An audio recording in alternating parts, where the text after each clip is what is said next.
Good afternoon. Welcome to our NDE World Language Nyla and CLTA SIG-K-12 guest speaker webinar. Today we have Paul Sandrock. Yay, I'm so happy. I'm so excited. And Paul, I will let you introduce yourself because everybody know you. Yeah, take it away, please. Sure. Thank you so much, Lou Lauscher.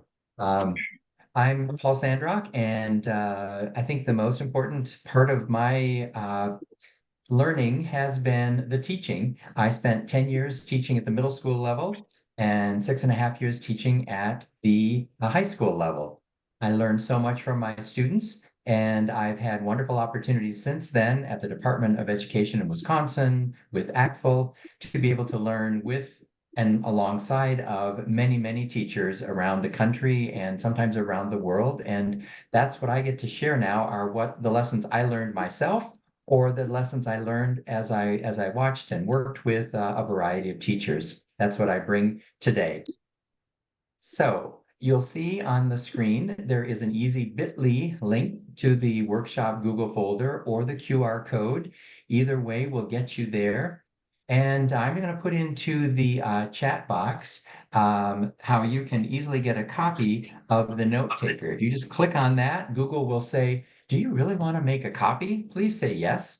And you'll be able then to access the note taker, which will help you follow along as well as give you a place to take some notes, doodle a little bit, think about it, apply in your own setting, please.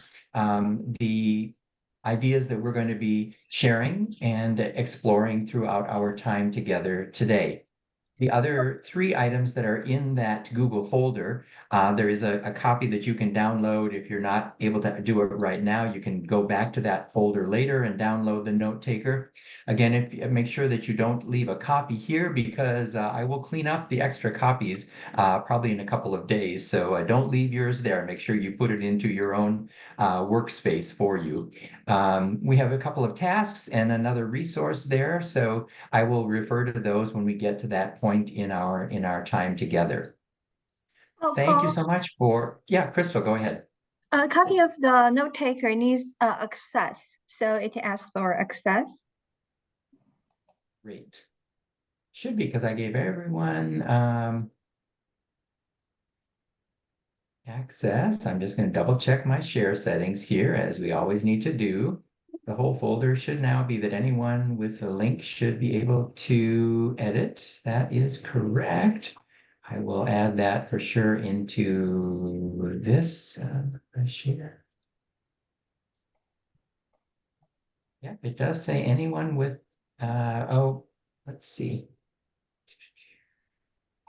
Wondering if it's, if you go into the actual folder and you can download it right off of that as well. Okay. That's really weird. I wonder why it's not doing that. I will just try one more time to see what happens.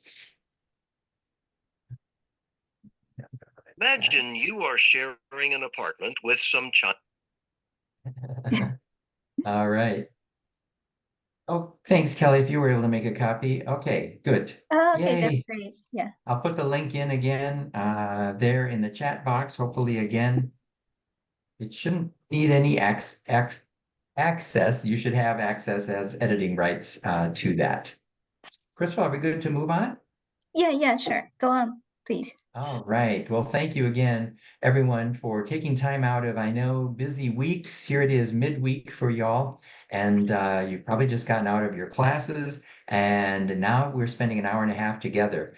I hope that the topic, the focus on functions, and the idea of what you do every day, moving from a unit plan, sometimes it's given to us, sometimes we get to create them ourselves. Whatever source I go to, how do we make that into effective lessons day by day? So the three learning objectives that we have for this time together, I think by the end of this hour and a half, you'll be able to say, I can create specific lesson objectives based on the goals of a unit of instruction. I can plan learning episodes for each lesson integrating the modes of communication and focusing on developing those language functions. It's a word you're going to hear about 100 times in the next 90 minutes. And I can connect lessons into a learning progression because the goal in proficiency is that my learners independently demonstrate their growth, move away from the dependency on me, the teacher. So let's explore those by thinking to yourself, or if you have other colleagues who are viewing this with you, you can have a quick conversation. What is the focus of a unit you're currently teaching in one of your classes? How would you characterize that unit and the focus of it? You might be asked this by an administrator who walks in and says, I want to observe this class. What's the focus of this unit? It might be parents. Hopefully, it's also students who are saying, what's the focus of this unit? What am I going to be learning? How do we characterize what we focus on? How we identify that focus for a unit of instruction? So just think out loud. Think how you might answer that question. Think in your head and Well, let me share what I often hear when I've had this conversation with a variety of teachers. The focus of the unit, often we go to this stuff. We go to the grammatical structures and say, oh, this is the unit where I teach, and we name something. We name a grammatical structure. And I'm going to bet that your students, like mine, never had this in their mind as their goal for a unit. It might be a tool that they need, but I have to temper it with how much do they need if they're just beginning in the language, if they're more at an intermediate level, or if they're at a more advanced level. So when I think again about the focus of a unit, let's think in terms of what my learners can do. So if it were a unit on my identity, maybe this is what my beginning students, those who are functioning at that novice level, would be able to say. I can introduce myself when I meet someone new. Wow, I might use some of those grammatical structures on the left. Spanish teachers, I might be saying me llamo and me gusta. I'm using pronouns, object pronouns, reflexive pronouns. I'm using them, but not because I have that deep understanding of a grammatical structure. It's because I have the words, the phrases to be able to say I can introduce myself when I meet someone new. Well, what if this were a unit targeting students who are performing more at the intermediate level? We could take that same content and raise it up to a different can-do outcome. I can describe the elements of my identity that are most influential on me. Is it my friends? Is it my hobbies? Is it my heritage? Is it where I live? What is influencing me the most? Well, let's bump it up even to be appropriate for students performing at the advanced level. I can tell a story of one experience that has influenced my identity or my family's identity. So obviously, as I look at that set of grammatical structures on the left, I'm using them, but only as a means to get to a more important end goal, the end goal of what I can do with what I know. And that's what happens when we put proficiency on top of those grammatical structures. We look at them differently, we treat them differently, and we say they only need to know this much to be able to function at the novice level, or this much of that to be able to function at an intermediate level, or this much to be able to function at an advanced level. One quick example, past tense. I don't have to wait until I teach it as an abstract concept. With my very beginning students, I can give them 5 verbs and they're ready to tell me about last weekend. I went, I saw, I ate, right? I studied, I played. There we go. And whether they're irregular or not doesn't matter to my learners. They're simply vocabulary words and they're able to use past tense to say what they did last weekend. At least 5 things they can talk about. So this is really getting at what we want to think about is my students are only limited by the kind of language that they will be able to use. So my students might be at different levels, even if they're in the same class. They're not all performing exactly the same.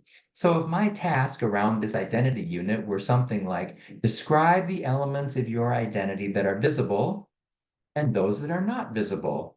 Well, there are certain elements of my identity, probably my age, right? You can tell. My hair color, you can tell. That I need glasses, you can tell. Those are some of the things in my identity. But other things you can't tell about me. You don't know my nationality of my grandparents. You don't know cultural things that are influencing me. You don't know some of my likes and dislikes. Those are not visible right now in front of you. So at a beginning level, that novice level, I could talk about things that are visible or not visible in my identity, but I would rely on words, phrases, simple sentences, what I know, what's in my head.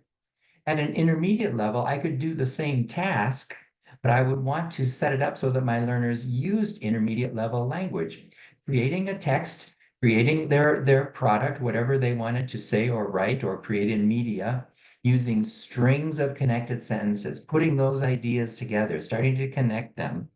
And at an advanced level, a more extended description and narration. I can actually sort of let that whole video play in my head and explain and narrate what elements are visible and not visible, maybe even throwing in a story about it. So that is important to think about. The task I want to think about in my prompt to generate the kind of language my students should be demonstrating. Another thing I often hear about when I've asked that question, what's the focus of your unit? We name a topic. So if it isn't a grammar element, it might be something like, oh, food. Well, when we think about food, that's just a vocabulary list. So if we think about bringing it into the focus of a unit, you may be thinking in terms of how will my learners deal with that topic? What are they going to do? And I like to think about what question are they going to explore? And in backward design, we talk a lot about essential questions. So here's an essential question my beginning students, those performing at the novice level, could deal with. How does where I live influence what I eat? Now, wait a minute. I could answer that at a paragraph level, like someone at the advanced, but for my beginners at the novice level, they would deal with this issue and start to explore food in this unit with, well, what products are grown right here?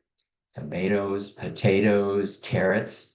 Can I get fresh ones in my supermarket? Yes or no? Why not? Is it the season, right? Is it, but I do have some foods that are here. Why are they here? Oh, because now many people from, right, Somalia are now living in my community. So I have access to other foods and I can list those foods. Well, how does the food get here? Is it grown local? Does it come by car, by bus, by bike, by airplane, by truck, by plane, by boat? How does it get here?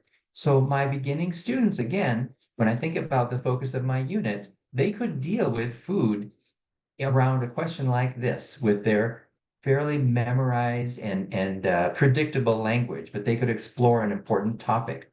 Let's bump it up to the intermediate level, where again, I want my students to show that they can use those more connected sentences. How is one's diet influenced by cultural perspectives? Think of the kind of language your learners would use to be able to have conversations, access information, do presentations related to that question. Or at the advanced level, how have eating habits changed over time? I'm just going to do one more fairly quickly because I'm going to use this right here at the novice level, what makes travel more than tourism, as the focus of the unit that I'm going to unpack throughout our time together today. But if I bumped it up to an intermediate level, it might be, well, what connects us to our community? And at the advanced level, how do events from the past continue to influence today? So as we think about designing, whoops, I actually want to pause just a moment and let you have a second to just reflect on, has anything changed in your thinking? I asked you about 5 minutes ago to put down to think about what is the focus of a unit. Could you put in the chat box something that maybe you're thinking about now? You're thinking about, oh, if my students would ask me what's the focus of a unit, I want to, what might be something that you might want to share? Anything changing in your thinking? We'll just take a minute to have you throw your idea in the chat box so we can just pause a moment.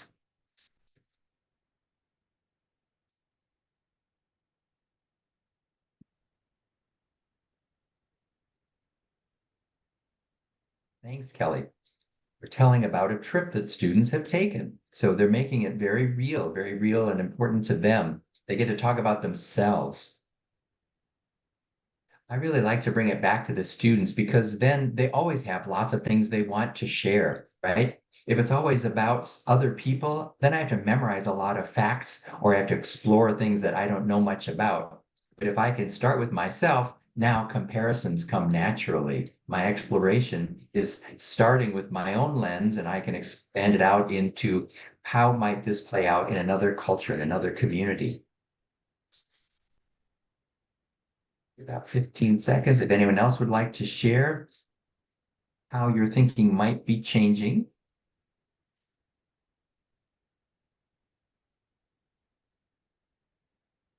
And I'm just going to drop in one more time. If you just joined us, there again is how you can easily access the note taker, where Google will ask you if you want to make a copy. And the bit.ly link to the workshop folder is there as well. We'll put that in a little bit later. Thank you. Ordering food in a Chinese restaurant, talking about how we celebrate birthdays. What I'm seeing already is you've made the shift. You've made the shift away from vocabulary as the focus. You've made the shift away from grammar being the focus. It's not just a topic. Suddenly you're focusing on this is the outcome. This is what my students are going to do in this unit. And that is the whole emphasis of language functions, what you can do with what you know. Thank you so much. Let me continue on then and just sort of put this into perspective. When we have our standards, think about standards, our national standards or the Nebraska standards for learning languages, they're like food groups. Every unit, every day, I want to have a nice, healthy balance of all of those elements. If we think about cultures and communication and comparisons, connections, and communities, that balance of the standards, I want that in every unit, in every lesson. Well, if those are like a food group, I like to think of my curriculum units kind of like menus. And menus, they change, they emphasize different things. If I am producing a menu, my units, for students performing at the novice level, it's different than my menu for students performing at the intermediate or at the advanced levels. So when you think about a curriculum unit, think about how you're creating that menu from which you'll be designing, right? You'll be designing a variety of experiences throughout the year, still based on that healthy balance of the food groups of the standards. Well, then my daily lessons, what are they like? They're kind of like recipes. And it's like today we're just going to do one element. So there are many things on the menu, but we can't do everything every day. We're just going to pull out one element and specialize in a specific objective for today. All right. With that frame in mind, and again, keeping proficiency in mind, let's start to think about how we design our units and they help us to design our lessons. So I told you this was the unit I'm going to be unpacking. What makes travel more than tourism as my essential question? So how can we identify goals for this unit? How do we identify goals? Well, I think I need to start to separate what the learners will know and what the learners can do. The know is not really my goal. The know is simply a means to get to the bigger end. As you were just putting into the chat box, you were sharing things that your learners will actually do. That's what motivates, that's what engages our learners. So here is an example of what I know and what I can do. And we're going to experiment with this also. So in this unit about what makes travel more than tourism, at a novice level, I might be starting out with expressing likes and dislikes, places in my community. Okay, so they know that stuff. There's a vocab and there's some grammar there. But what can I do with that? Well, they could list what makes my community special. If we add in events or seasons, now my students can identify local events that are unique to a season. If we add in hobbies and interests, now they have reasons to visit. Well, if you like art, if you like sports, if you like exploring nature. What are your hobbies, your interests? That gives you now three different reasons. Where would I go for sport? Where would I go for seeing beautiful nature? Where would I go for art, right? What are my hobbies and my interests? Where would I go for music? Where would I go for whatever it might be, for history, whatever your hobbies and interests are? So even students performing at that novice level suddenly are doing things that mean a whole lot more and help them to explore that essential question, what makes travel more than tourism? Let's bump it up into the intermediate level. We've added more expressions to express agreement and come to agreement or disagreement and agree that you disagree. We can talk about how to make recommendations and how to use these connecting words to get to that idea of connecting our sentences together. So leaving behind the predictable world of novice, moving into the more creating with language world of intermediate. What might my learners be able to do if now they have this in their no side? Well, on the can do side, it could be something like this. Exchange opinions to create a list of do's and don'ts when traveling in order to learn what people are really like in the region. That would be an excellent task. Now, again, I'm not identifying yet, is this a day-by-day task? Is it a formative assessment? Is it the end of the unit assessment? Would I'm just daydreaming and trying to envision what are my students actually going to do with what they know. Well, let's go one level higher. Let's go up to the advanced level. Students, I'm trying to guide and coax to get up to that advanced level. So maybe we've talked about how to organize a persuasive argument. We talked a lot about cultural differences in regions. Okay, that's inside their heads as the no. What can come out as the can do? And here could be the prompt. This could be the task. Describe experiences that you would plan to help visitors learn about your community and the people who live there and why you are selecting those experiences. So we've learned about other cultures, but what about what makes our community unique and special and worth visiting, and be persuasive about it? So let's just experiment. And this is on page one, excuse me, in your note taker. And I'm going to ask you in a moment to put it in the chat box, but first think, let's plan together. We're going to do it all together around a single unit. On the note taker, you might use the same template to do this for a unit that you're currently teaching, as I suggested for you, or a unit that you're going to be teaching soon. But the unit we're going to think about, I just want you to experiment with this no versus can do piece. How can we help the environment? So again, we could address that topic, that question for students performing at the novice level, at the intermediate, or at the advanced level. So when I ask you to drop something in the chat box, and when I do, don't hit enter until I tell you, okay? Don't hit enter until I tell you. We want to think first before we see all of the responses. First, I'm going to ask you to think about what are some of the things your learners will know. So if you generally deal with students at the novice level, you might just put an N and then write out, oh, how can we help the environment? Some things that my learners will know could be, and jot those in. If you're thinking about students more at the intermediate level, just put an I and write out, oh, my learners will know this. At the advanced level, an A, and then some things about what my learners will know. Let's take about 30 more seconds. Think, drop it in the chat box. Don't hit enter yet. More time to think. While you're doing that, I'm just going to drop one more time into the chat box the note taker access. So get right to that.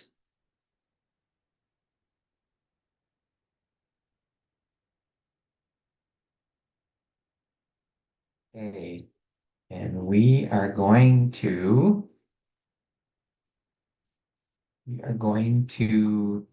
hit enter in 5, 4, 3, 2, 1. Whoops, it looks like my video has stopped, right? But now hit enter.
I think we have some technical issues. Paul was kicked offline. Let's wait for him to come back. Oh my goodness. So sorry. I hate when that happens. Yeah. So everyone must have had tons of ideas while I was gone, right? Yeah, we have ideas in the chat. Yeah. I'm going to open that up and let me share my screen again and get right back where we were. Let's see, here's where we are. Great. Okay.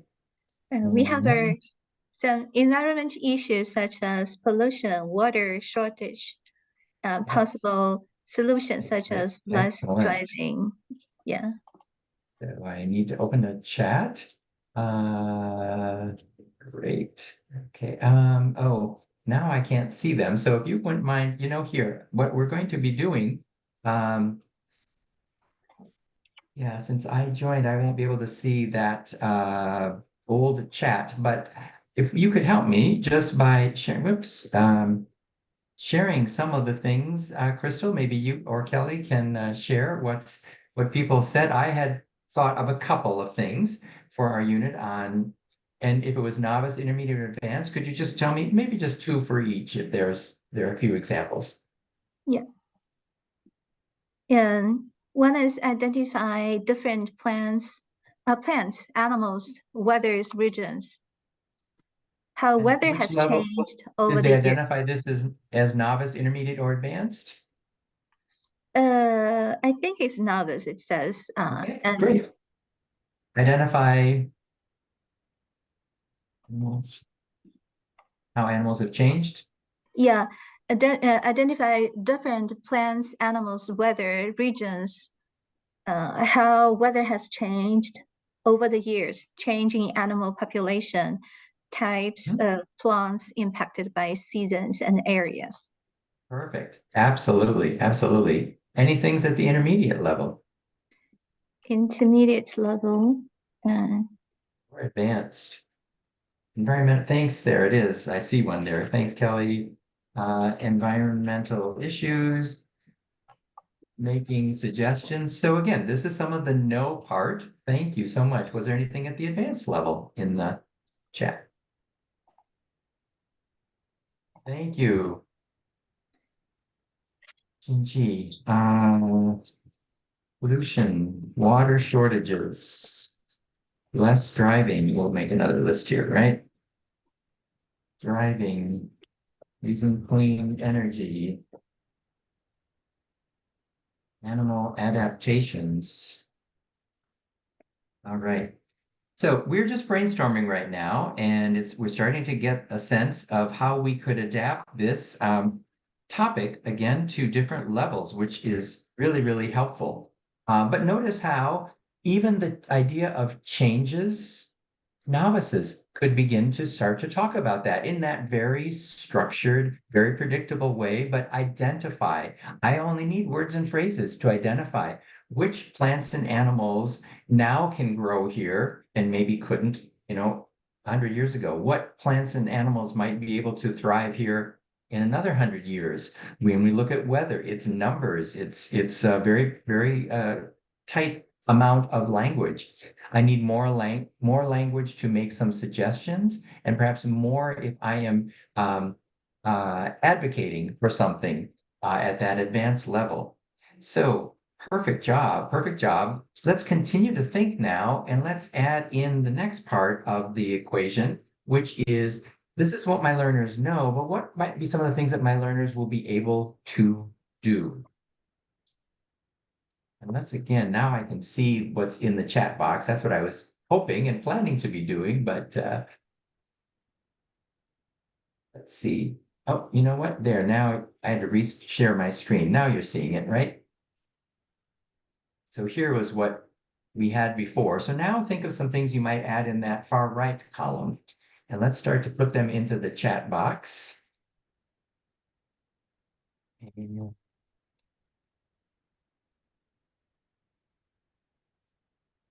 I think we can just hit enter right away. We won't wait. We need to wait.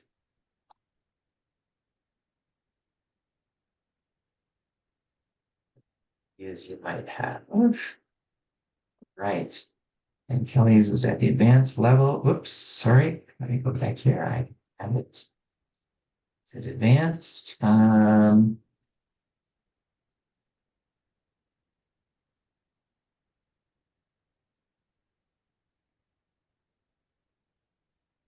And Kelly, I'm going to take that very same one and put it down at the novice level.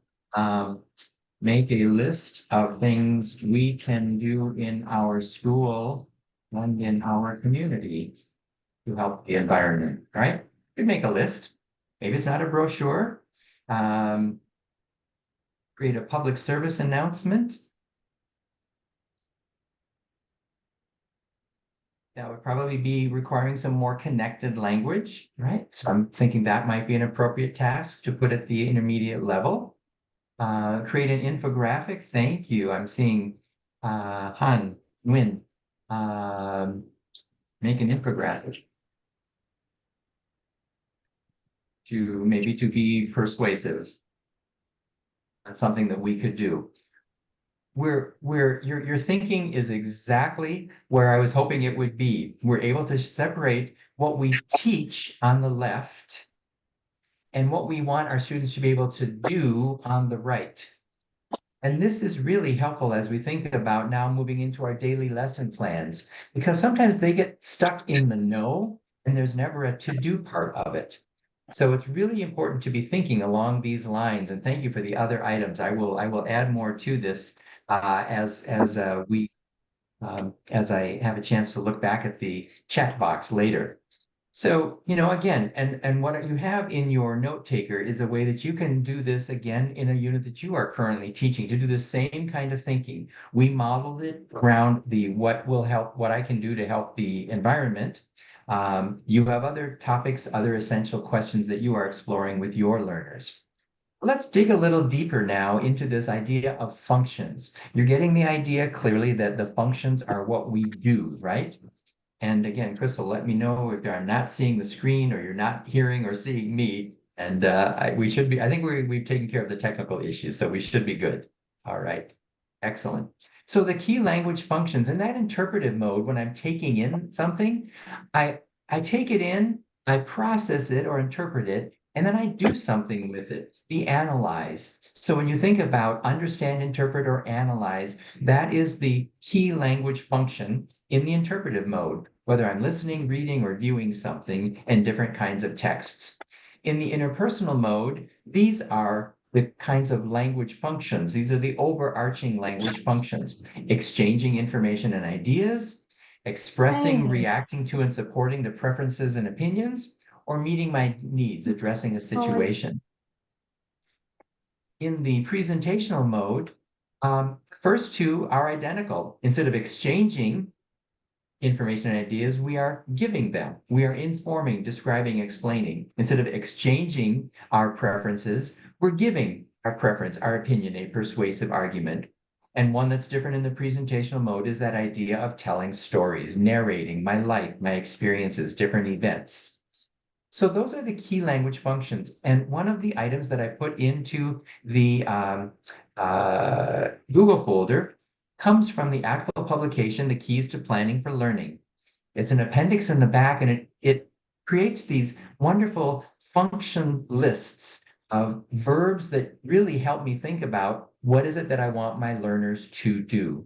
So all within this function of expressing advice, opinions, or preferences, look at the variety of verbs that are here that are not limited to novice or intermediate or to advanced, as you were just showing with the way that you could explore the environment. Are my students recommending? Okay, recommending doesn't mean I have to use some complicated like subjunctive form. I could just say it's good to at a novice level. It's good to do this. It's good to do this. It's not good to do this. It's not good to do this. There's my recommendation. There's my suggestion in the kind of language a novice could control. So don't think about these in terms of their grammatical structure. Think about them in terms of a function and how could my learners at any level provide that function. Here's another one of the elements on that chart that's in the Google folder for you, the workshop folder. Using the language functions to identify what learners will do. Here it is in the function of describing. right? So I'm informing, describing, explaining. Here are a variety of verbs that you can go back to as you're trying to think about goals for your units and objectives for your daily lessons. So let's get deeper into creating a specific lesson objective. Um, in my unit about what makes travel more than tourism, the one I'm unpacking today, all of this might be in the no column, right? Here's a variety of things that we might acquire. There's vocabulary here, there are cultural elements, there's a lot of input. They're getting information about all of these things.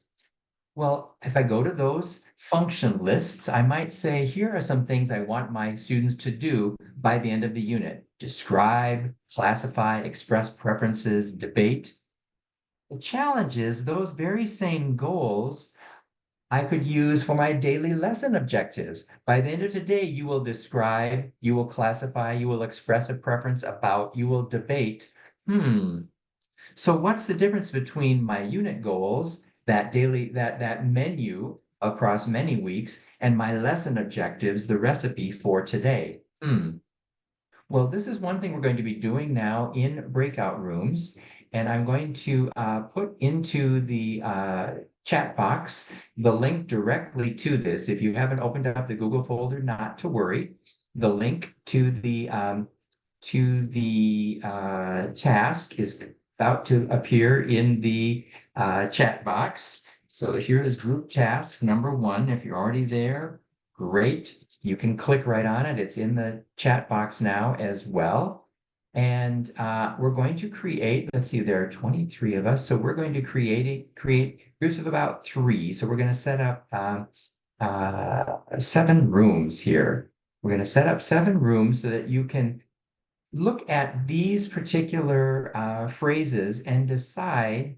Oh, Crystal, if you could make me a host, a co-host. That's why I can't do the breakout rooms. Can you do the Thanks. breakout rooms? Sorry?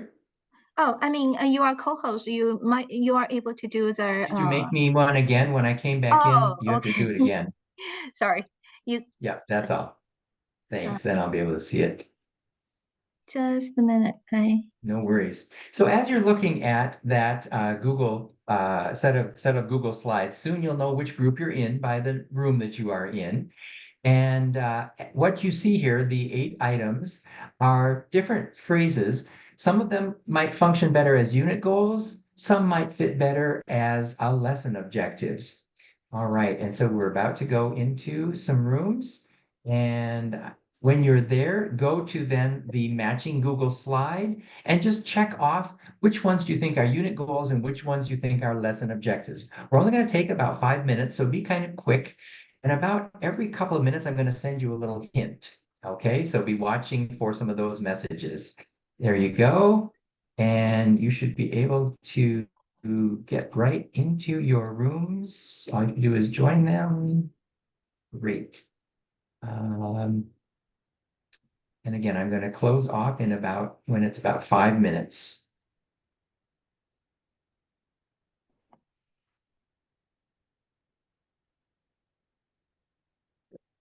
Just join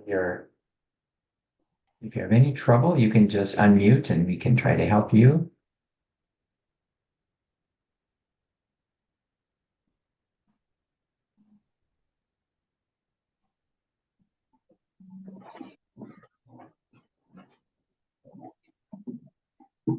I'm going to send them the message about link to the.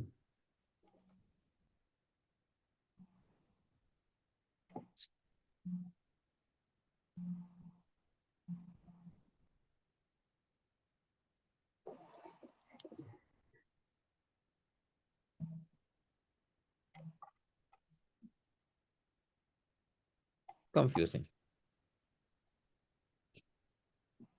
Excellent. Thank you. And, of course, getting the right answer is not what's important. It's the thinking that you're doing. And if you go back to this particular task, one hint, the very last Google slide is my answer key. So you can do this with your friends. There are still several blank ones. And you could do that with some of your colleagues in your school also. But what I'm going to show on the screen now, you're seeing the screen again? Yes, my screen. What makes travel more than tourism? Yay! All right. So as I sent in my hint, each unit goal had a matching lesson objective. And I think as I was looking at the various responses you were doing here quite well, the idea is the unit goal is something that I can envision doing. I kind of need all the modes to make it happen. I can see many, many lessons coming out of it. So giving simple reasons for visiting different locations is more than just one day because I have to learn about the locations. Like one day might be just describe what to do on a day in Jakarta. Um, Giving reasons might be another thing that we do. We're actually going to walk through some of these lessons. And here are some of the other links of the unit goal on top, describe what I can learn by traveling beyond my community. That's many, many, many lessons that we might have about that. But then I can either create my end of unit assessment or maybe some checks along the way related to that unit goal. Whereas a single day might be, what are some differences between where I live and other regions of Indonesia? You're already getting the idea of that unit goal being large, inclusive. I can envision many, many lessons. I can think of how all the modes need to come together to achieve that unit goal. And the learning objective is much more focused. It's sort of like teasing out all the various elements of that unit goal and saying, well, in order to do that, I got to teach this and teach this and teach this and teach this and work on this and make sure my students can do, can do, can do. And that's where we end up with each of the lesson objectives. So here are the 4 pairs, and I will give you this slide also that you can look back on your thinking around the difference between the two. So as we think about, and here's sort of how they were developed, as this is a unit that you can probably tell came from working with a group of teachers in Jakarta, in Indonesia, actually elementary teachers of the Bahasa Indonesia language.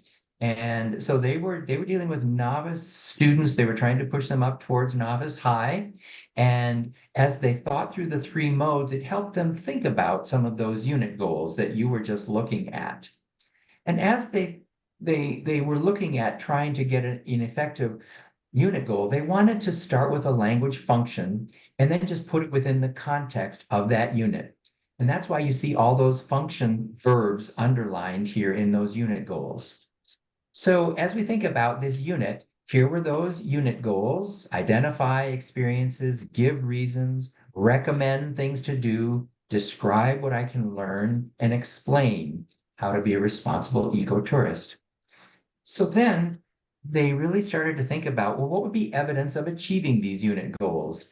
And they started to brainstorm different things mode by mode, maybe selecting activities as they look at short descriptions, name and describe places in my own community that make it special, exchange opinions to recommend the best ways to experience local culture and community. So they started to think of, again, the do side, not the no side, but the do side of their teaching to come out with what would the students actually be able to do by the end of this unit to show that they were approaching those unit goals. And then they broke them down into daily lessons. So here are the unit goals, and we need a context for today's lesson. So breaking it down, you can see throughout this unit, I need to know about different places in Indonesia.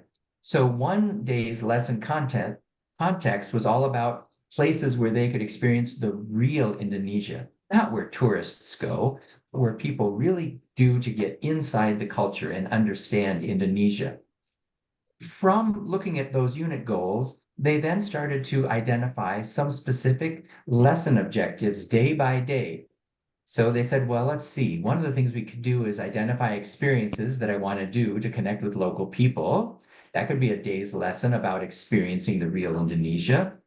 Another day's lesson could be about asking and answering questions about travel destinations. And another day's lesson could be about describing what to see and do in different locations. Now, once I've generated a variety of lesson objectives, my planning becomes, what's the sequence? What do you need to do more at the beginning of this unit? What might come more in the middle? what might come more closer to the end as my students are getting closer to be able to, on their own, show evidence that they've achieved those unit goals, right? So we're going to pull this one and just walk through a very specific lesson about I can ask and answer questions about travel destinations. And again, as we think about this, I have to know again, well, what kind of language are my students using?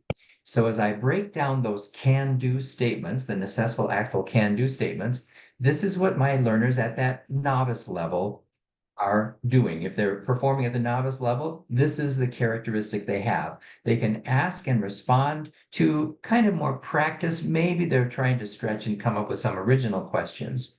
If they're at the intermediate level, it's all about that follow-up, the variety. They really can pursue the conversation and keep it going much better. And at the advanced level, it turns from just a conversation almost into more of a discussion, a debate, right? So how can I get my beginning students to practice what it's like to debate when all they can do is ask and respond to practiced and some original questions? But I want them to think about what they're doing is kind of like a debate. So how are we going to get them ready in this particular lesson? Well, the idea of this lesson objective, I can ask and answer questions about travel destinations. Looking at different places in Indonesia is what they wanted to think about. Now, again, as you reflect on how you might create a lesson objective, and I'm not going to ask you to do this right now, but you could very easily, I think again of following that very same formula and do the same thing about I can, because it's the learners who are going to do it. What's the function, the verb? What are they going to do to show that they've acquired something new today? And then what's that context, right? So we're going to continue and really get into this lesson objective and see what the actual lesson looked like. I can ask and answer questions about travel destinations. So there's the function, asking and answering questions like good novices do. And the context, it's about travel destinations. So let's get going on our unit and really plan the episodes for this lesson where we integrate all three modes of communication. And to do this, we want to connect those three modes because it's so important that I think about taking in the understanding, reading, viewing, or listening, negotiating meaning, exchanging ideas, and expressing my meaning, the presentational mode, speaking or writing about it. And Bill Van Patten, in his actual book, while we're on the topic, says it's not enough just to set up a good interpretation, negotiation, or expression of meaning. There also needs to be a communicative purpose, a reason for doing this. And that's where we were shifting from thinking that we're only getting our students to show what I taught. We want them to show what they can do with what they know. And the model that is on page 2 of your note taker, this gradual release of responsibility, is an excellent way mentally to think about what happens throughout a lesson or also across a unit. We're going to bring this into a lesson plan where it starts out fairly heavily teacher controlled. By the end of the lesson, I don't want it to be so teacher controlled. You know what my students can do increasingly on their own. If proficiency is independent use of language, I need some evidence today around this topic of I can ask and answer questions about travel destinations. Can I move from teacher control to learners actually being able to do that? Ask and answer questions about travel destinations. Well, let's just walk through these stages. And again, the full chart is on page 2 in your note taker for you to review later. But in that input, the teacher's demonstrating, modeling, adding some information, but notice it's not passive at all. The learners are very engaged. They're thinking and they're showing that they're thinking. So I have to check to make sure that the input is sticking, that the students are already acquiring what is being either reactivated or might be new information as we provide that input. So here is how it's going to happen in this particular unit. We're starting out with, well, I can ask and answer questions about travel destinations, heavily teacher controlled. So I'm the one going to be asking the questions and getting students to start to activate their prior knowledge around the use of question words. I'm going to be very consistent because they can't deal with a lot of variety. At the novice level, I want to be highly consistent. So where is Bali? And maybe I'm going to show the map and students can show me where is Bali. But I can go further. We live in Jakarta. I can show where Jakarta is. Is Bali near or far? Well, here is Semarang. Where is Semarang? Oh, it's here. Well, is Semarang near or far? We can start to just activate. We're using the same pattern over and over again. They're starting to think about where these different places are. Again, this is their own country where they're living, even though they may be international students, but they have that familiarity. Again, this might not be the beginning of my unit. It might be already somewhat far into my unit. Continuing still around providing input. I just don't want them to ask where and near or far. I want them to ask a little bit more about the travel destinations, keeping those unit goals in mind about giving reasons. So, well, where should we go for nature? And maybe that's too many options. So I'm too many things to look at. So I might just say, where should we go for nature? Bandung or Jakarta? Oh, Bandung for sure. Where should we go for history? Bandung or Jakarta? Jakarta for history. Where should we go for sports? Raja Ampat or Solo? Oh, Raja Ampat. Where should we go for museums, for food, for beauty, for mountains, for jungles, for rivers, for art inside, for art outside, for sports inside, for sports outside? Very simple questions, but we're getting a lot of variety about how might we ask a variety of questions, but they're also thinking of simple structure to use. For nature, we should go to, right? So there's the input. We've modeled questions, we've modeled answers, they've all been participating. Now we move into let's share and see some of the things we can do together. I'm scaffolding some tasks. The learners are going to be engaged, and I'm going to try to get them to do more, and I'm going to start to do a little bit less. So again, keeping that lesson objective in mind, I can ask and answer questions about travel destinations. Here's part of the do together. So given a list of 10 activities, the whole class is going to contribute follow-up questions. Because if I want them to be able to do this on their own, I better make sure they have a lot of questions in their heads. So if your partner says the things that are their favorite activities, if I just say turn and talk about this, it's going to be a disaster. But if I give them a simple graphic organizer such as this, now we can do it as a class. So do you like to ride a bike? How many? Everyone raises their hand, right? I like to ride a bike. Okay. Oh, what are some follow-up questions we could ask? Well, where do you like to ride a bike? When do you like to ride a bike? With whom do you ride a bike? How many times do you ride a bike? Do you ride a bike a lot or little? In winter or in summer, right?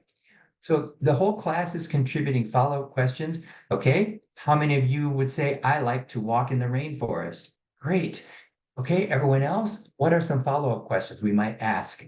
So we're just generating, and even if students are having difficulty coming up with the questions, I get to be the scribe, so I get to write it in correctly. Again, this is all in the target language, and I'm now scribing and being able to put down, oh, and this is the follow-up question that the class suggested. So the opening question is the same. Do you like to explore a trail? Do you like to ride in a boat? Do you like to eat a new food, right? Let's continue on still with this sharing we do together phase of this lesson. We're going to look at a region's travel website, and the class is going to create on a Google Doc all the questions they would want to ask about what to do in the region. So we're just trying to get more and more practice, more and more independence around asking and answering questions about travel destinations. So I'm going to go back to the very same pictures that we used in our opening input. So it's not something new that they're going to be confused about. It's like, oh, we already have talked about these. Now, though, the task isn't answering the questions. Now it's asking questions. So again, the whole class is contributing. How many who questions could we ask? We're writing them down, or maybe they're writing them down themselves. How about some what questions, some where questions, some how, some why questions? So we've created a lot of questions. We've done a lot of stuff together.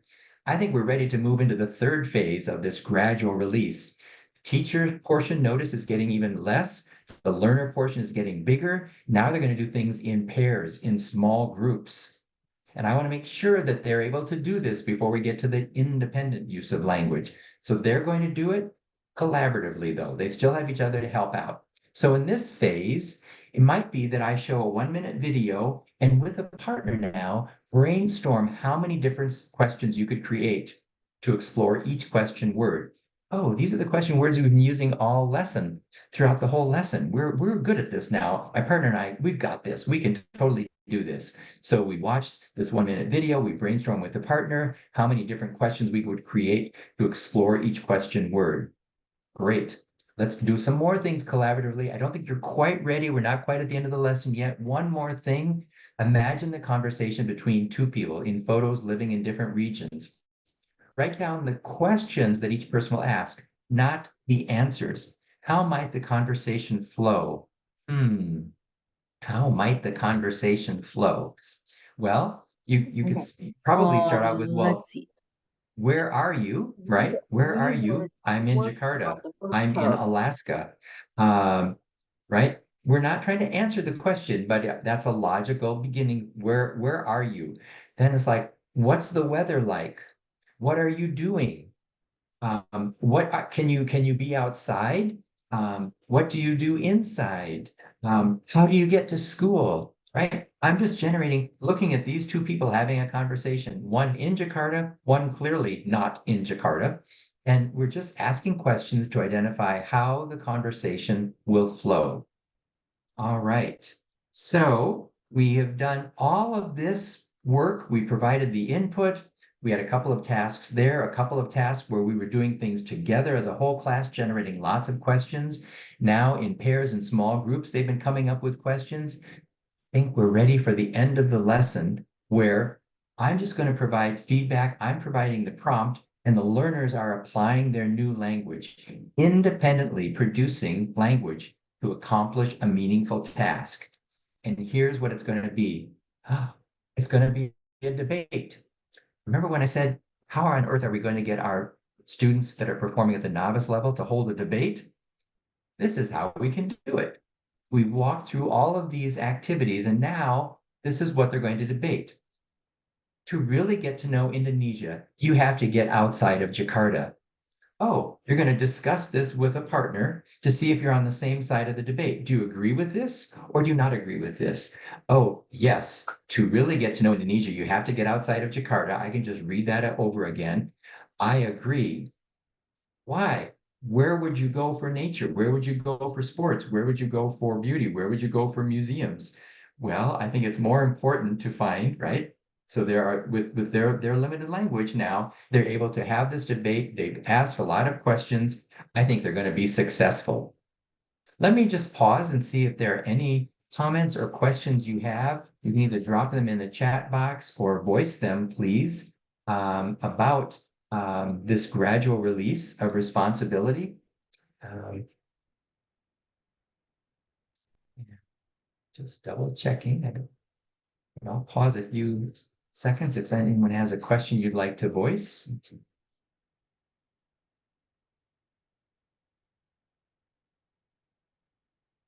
I'm not hearing any. So, okay, then we are ready to move into another task.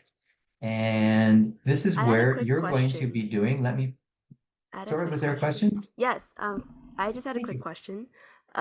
Just looking at how it was progressing, for you, how long do units typically take? Like, how long do you spend on one of these stages Sure. before moving on? Sure, that's a wonderful question. And unfortunately, I'm just going to say, well, it depends. It depends. You notice how in each one of these phases, thank you. I appreciate seeing your face too. When Laosha. So as I look at the what the teacher is doing, notice how there is a check for comprehension, a check for learning, an evidence of learning. So I need to make sure my students can do what I'm asking them to do before I send them on more independently. right? And so I might not make it all the way to the end. I might need to go back and revisit. Maybe they need some more vocabulary. Maybe they need some more practice asking questions. Maybe they aren't quite ready to yet move into that. And I'll save that for tomorrow, right? So you're constantly checking, are they able to do what I'm asking them to do? Because it would not be fair to just push them all the way through and say, okay, now do it all on your own. It's like, we can't, right? But what I did was, there were like 5 main tasks and then the providing input. And we know that a lot of the research around sort of the routine, the rhythm of a class, about every 10 to 12 minutes, I need to start a new sort of task. I need to restart something. So if I have 5 big things that I'm doing across my 45, 50-minute lesson, that's probably appropriate. And if they're younger, if you're dealing with elementary kids, it's probably about 5 minutes you have for each task because they're just moving on, right? So I hope, did that answer your question okay? Yes, can I ask a follow-up question? Sure. Yes, because we're So, all about follow-up questions. How okay. intermediate of you? So I teach French levels 1 through AP, and in my French 3 class, I inherited the program. I have students who might be ready to apply because this is a familiar concept to them. We're reviewing previous concepts, but there are some students who never really understood it the first time and might still be in the sharing stage or the input stage. How do you deal with that in the classroom? Sure. So that's why, you'll notice at the bottom what the students are doing. There's a lot of group support at the beginning, and then you're trying to remove that and see if they now can do it more as a pair, as a small group, because there's still a lot of support. And, I need to eventually get to the end and say, okay, can you do it independently? And some students might not be able to, but now I know what I need to do the next day. One of the most important questions is, what do I know? What evidence do I have that learners actually can do what I expected by the end of today's lesson? That will help me now plan tomorrow's lesson. Okay? Super. Great question. Great question. So let me ask you now to move into a breakout room. We're going to go into the breakout room, and I put and I'll drop it in. Let's see, do I have it again? I'll drop it again into the chat box. There is group task number 2, and you will see that these are Jamboards. And what you're going to be doing is you will have, once you get into your group, you will have these various tasks with a different lesson objective, and you're going to arrange them in a logical sequence to go from that tight teacher control to the more independent use of students doing and of the conversation we were just discussing. And so the tasks that you have, they're all on like Post-it notes in your Jamboard. Just scroll along, and I will just show you that in a moment. But here are the tasks. Looking at a travel brochure, complete an information gap activity. Number 2, look at a list of day tours from a travel website. We're going to discuss and choose the top 3 to join to get inside a culture. Examining a poster, and we're going to identify which opportunities will help you learn most about Indonesia. We're going to make a list of places to see and do. So we're going to sort them to different categories, like these are religious places, these are local markets, these are good for art. And the 5th is explain your preferences for activities. And we give you a model. We give you a model. I want to go to the market because I like to shop and to see local products. I want to go to the because I like to, right? So those are the 5 tasks. I'm just going to stop my screen sharing and move it over to share the actual task here. So I can just make sure you all know how to use Jamboards, which unfortunately, I guess it's going to be disappearing soon, right? But all you need to do is click on the thing and move it where you think it would go. Is this the most independent? Does it belong here? Does it belong somewhere in the middle? And that's for group 1. And these little things right up here, you can either go right here, click on this, and now you can move along to wherever your particular group is, or you can just use these little arrows to move along as well. So I think we're ready to move into, and we're going to take about 4 minutes. When we come back, we have 2 last things that will be just perfect. And let's just double check. Let's see my options. I'm gonna recreate the rooms. So because some of the people have left right now. And let's see. Sorry. Take, as I said, about 4 minutes. And we have a good there. Perfect. Okay. I think we're good. Yes, looks like we have a nice group in each room. All right. And send any questions if you get stuck. Here we go. 4 minutes. Enjoy rearranging these tasks into what would be a logical sequence to move from teacher control to students control. There you go. Back. I know. Just like with your students, you love to hear, wait, I want more time. I'm not done yet. I love this so much. I want to keep learning and keep doing. So I know you're a little frustrated because you maybe didn't get done, but again, the thinking, the conversation is more important than the right answer, right? Just like in our classrooms. So I'm just going to walk through my thinking and why I had them in a certain order when we were developing this unit, as I said, with these teachers in Jakarta. So we started, the hint I sent you was start with the end in mind. Which task, as they literally brainstormed all of these. And then I was like, well, what would be our end goal? What would be the best evidence that they really could identify activities to really experience the culture of a region? We said, well, let's just let them go. Let's just let them do it. So they probably need a little help. So let's give them a list of day tours, but then just say, discuss and choose 3, right? There's no direction other than discuss and choose the top 3. Wow. Okay. So they have to discuss and choose. That's what they felt was the most independent. What they felt was the most teacher controlled was this one, because it was simply make a list and they were just sorting out. It was pretty much an interpretive task where they were just putting them in different columns, right? So there wasn't a whole lot they had to do, to think about anyway. There wasn't a lot of language produced. And then in between, and these might come in a variety of ways, but their thinking was, well, they're examining a poster, so there's still some good input support, right? And they are just identifying. Again, they're sort of making a list, but they have to do a little more thinking, they thought, than number 3. In this one, again, they had the input of a travel brochure, and it was an information gap. So that's sort of structured, right? And I saw many of you had this one as your most open one. The reason probably was because you looked at explain your preferences, and that sounds like, wow, how can they possibly explain their preferences? That sounds like advanced level language. These are where I told you we're only at the novice level. It's because we gave them a model. So they're just following the formula. I want to go to the market because I want to go to the because I want to go to the ocean because I want to go to Samarang because, right? So different things based on different pictures. They were kind of following the model. This is how they decided their lesson would be organized.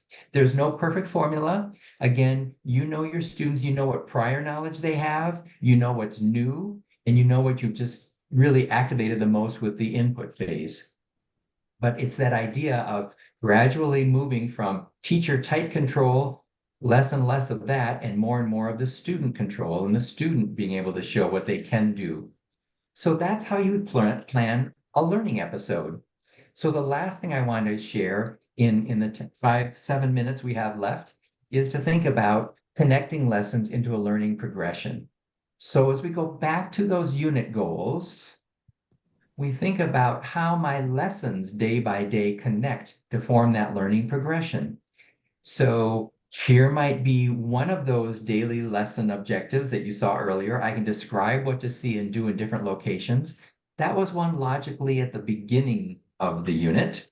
Here was the lesson we just walked through. I can ask and answer questions about travel destinations more in the middle. They needed more language, but they could build on their knowledge of different locations and how to talk about locations. And now the one you were looking at a little bit more, identifying experiences that I want to do to connect with local people. So as they had their various lesson objectives, they also put them into sort of a gradual release thinking to say more teacher control, more predictable language at the beginning of the unit, more open-ended, more student control by the end of the unit. And this is really how we think about getting our students on that pathway to proficiency, that independent use of language. On page 3 in your note taker, you'll see the summary of these examples I'm about to share with you. So day by day, we have those ongoing checks for learning. You saw that so important in that gradual release model. And that's really, did my students meet today's can-do lesson goal, that lesson objective for today? Do I have evidence that they actually can ask and answer questions about travel destinations or identify activities to really experience a region, right? That was the daily learning check. Formative assessments are a little less controlled. They're a little less predictable. So it's even stronger evidence that my students are able to do it on their own versus, they're producing sentences. Well, but they're not really at the intermediate level independently. Formative assessments are going to answer this question. Can my students use what they've learned day by day in a communicative task? So about every 2, 3, 4 days, for sure, by every fourth day, I want to do something where they have to pull together asking and answering questions, their ability to describe different locations, and maybe the idea of giving reasons, right? They're starting to bring different daily lessons together in a formative assessment. And my summative assessment is my end of unit, right? At some point in time, they independently demonstrate that they've reached the unit goals. So what might these look like? And again, these are in your a note taker on page 3. Asking and answering questions about travel destinations. Okay, that was that was the lesson we just walked through. Here it could be another day, learning check. By the end of the day, they're going to create a list of local places and events that would help to get a visitor get to know our own community. That's creating a list, presentational task. Maybe our end of day task is an interpretive one. Okay, we've talked about different events, sort them out by different seasons. Which ones would you do in different seasons, right? A formative assessment then says, well, can you take all of those day by day elements and do something that combines them? So I'm giving you a little more leeway. I'm less controlling, and you're doing a little more independently. So exchanging information to decide on 2 sustainable tourism options you want to experience in a specific region. Here's a presentational one. Describe what you can do to be a responsible eco-traveler. We've done a variety of day-to-day lessons to lead up to this. Now I want to know, can you do something like this? Or an interpretive task, looking at a region's website, fill in that graphic organizer to identify options to learn how people really live there as the interpretive task. And then finally, we get to the end of the unit, and here might be their summative task. And this is a presentational task, and it's called polished because they have time to draft, get some feedback, improve it. And now they have created an itinerary for 3 days in region they've chosen. And they create the brochure with descriptions of what you should see or do if you're going to really experience how people live locally there in each of the seasons. The nice thing about this way of thinking about our day-to-day learning objectives right here, right? They kind of combine together to form formative assessments across the unit. And all of this is preparing my students for what they're going to be doing as the summative end of unit assessment. This one was in the presentational mode, but the same checks for learning, the same formative assessments in a variety of modes really help my students also do the summative interpersonal task, where they look at 3 of these brochures that students have created. And now my partner and I have to decide on, from these brochures, let's select 3 things to see or do in this region that will really help us understand what life is like and what makes it special or unique, and try to give reasons, right? So all of these things have been adding up. It's sort of like when we have our unit goals, when we have our unit summative assessments, we just keep unpacking it to, what do I need to do this week? What do I need to do today, this lesson, right? And here's a flow of several different summative tasks. You saw the creating the itinerary, then they're going to have the interpersonal conversation, and then there might be a presentational, just in the moment they do the writing. It's an on-demand presentational writing, or perhaps spoken, that they would upload into a Flipgrid, for example. What would you take people to see and do in your community so they understand what life is really like? we're getting to the end of our time, and I think we've walked through how our standards influence the design of our units and our unit goals, influence our lessons and our learning objectives through that lens of proficiency. But I hope constantly you're thinking, how am I in my units and in my lessons developing my learners' independent use of language? And I would just appreciate one final dropping into the chat box for you. One thing now you're thinking about more consciously doing or more consciously not doing in order to help your students rise along that proficiency continuum on their journey to higher levels. What are some things you're thinking to do in your lesson planning that you are want to consciously do, or some things that you want to consciously not do? And again, if you can drop any of those into the chat box, I'll be really grateful. That will just give us a sense that all of us are sharing our own journeys and our own learning. And with that, I will end, and we'll keep the chat box open for a while. And maybe if there are some final questions as well. Crystal, you probably have some closing comments. This is really helpful. And I do have a question for you, actually. When I saw you plan this, show this, how everything is planned out. And if we put it in our integrated performance assessment format, it's a great plan that way as well, right? Absolutely. You saw that the way I was showing that summative assessment, and Yeah. actually almost on a day-by-day lesson level, all three modes were involved, right? All three modes were there. There were some interpretive tasks, some presentational, some interpersonal. So by the time it gets to the assessment, they're comfortable, and all of those tasks are going to be more tightly connected. Thanks, Crystal. Anything else you want to add on that? Yeah, sometimes teachers, when I work with teachers, they think, oh, integrated, performance assessment is so difficult and so complicated. It's like, just like you said, when we plan out a unit plan and make the lessons out, and actually we fill in the different cells in the integrated performance assessment template. It is ready to go. Exactly. I think so. Absolutely. So I hope everyone writes down that access to the Google folder so you can find it again, the simple bit.ly/NDE-functions. The capital letters are important. Yeah. Or the quick grab the QR code and you'll be able to access. I'll leave that folder there, and I will add my PowerPoint slides tomorrow. So you will the essential ones, the main ones that you'll want. All right. Thank you so much. I so appreciated spending this time with you all. Thank you. This is really helpful. I already have teachers asking about the recording. All right. Good.